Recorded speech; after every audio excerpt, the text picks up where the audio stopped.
Hi, my name is Michael Nunneley, and welcome to another episode of The Art of Making Comics.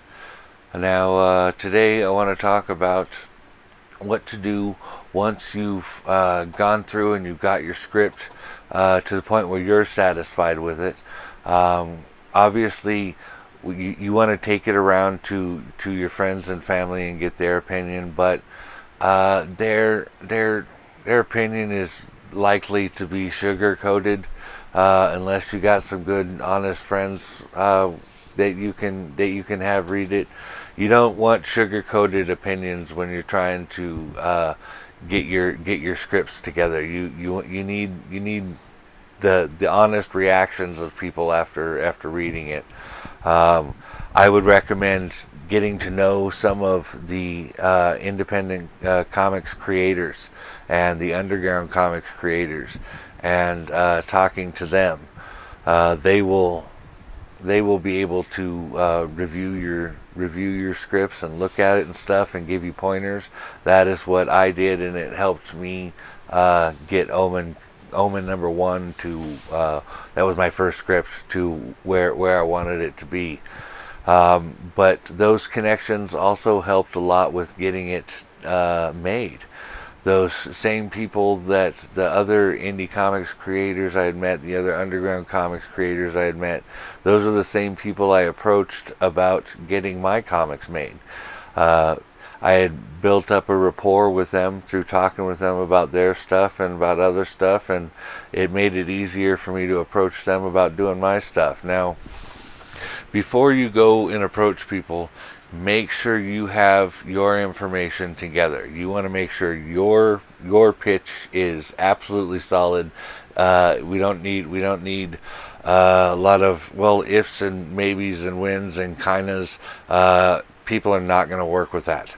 I went and I broke down my budget like hardcore. I stripped away everything that I didn't require, and I put all of my extra cash into making comics. And that's what you're going to have to do when you're first starting out. That's just how it works.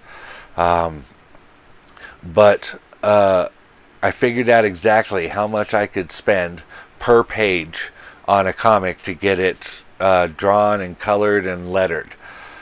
And I worked out the exact budget for that. For me, it wasn't very much. I could only afford about maybe $50 per page, which it isn't a lot, especially compared to a lot of American artists and colorists and stuff. If I personally had to go with people that were more willing to work with my budget. I had, you know what I mean? Like I was lucky enough to get together with some people that were really cool people, and were not only willing to work with my budget, they were willing to work with me, and they were willing to help make this thing grow and all that. It was really cool. But that is what I would do as far as approaching people about, hey, do you want to draw? Do you want to color? Do you want to letter? This is how much I can afford per page, so I can afford to do, like, for instance, Awasika, my artist. I was able to find a price that I could afford with him, with that allowed him to do the drawing and the coloring. And then I found a letterer that worked within my price range, and even when it came down to when the comic was finally done, I had to find a printer within my price range. When you're doing less than 500 copies of something, when you're just really small starting out, you just need stuff to pitch to the stores and to give out to sell to some people. You don't 500 is a whole lot of comics when you're at that level. And so at least it was for me. So I had to go out and find printers and press. I found Supreme Graphics here in Susanville, California. that was willing to work with me and in my budget there. But that was the key, really.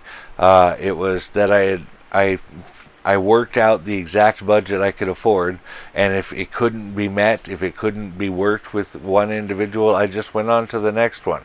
I knew exactly what I could do and what I couldn't do, and I went forward with that, and it helped me establish relationships right away. So anyway, that's kind of the next stage there as far as getting into actually getting the comic made.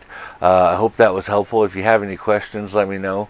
If you have any concerns, let me know. I'd like to hear from you either way. You guys have a good one.